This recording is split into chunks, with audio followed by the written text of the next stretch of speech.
ఆవేశపడకన్నయ్యా. అజాత శత్రువును అర్థం చేసుకోలేక అధిక్షేపిస్తున్నావు. ధర్మనందనుడంటే ఎవరనుకున్నావు?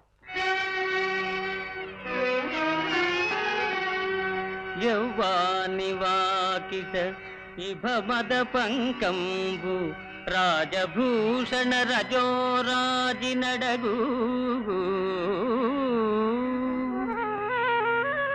యౌవాని చారిత్రమెల్లలోకములకు ఉదయై వినయంబు నొరపు గరపు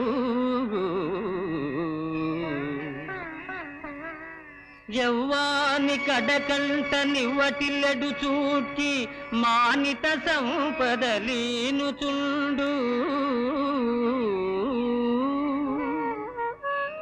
యవ్వాని గుణలతలేడు వారాసుల కడపటి కొండపై కలయబ్రాకు అతడు భూరి ప్రతాప మహాప్రదీప దూర విఘటిత గర్వాంధకార వైరి వీర కోటీర మణిఘృణి వేష్టితాంఘ్రితలుడు కేవలమర్చుడే ధర్మసుతుడు.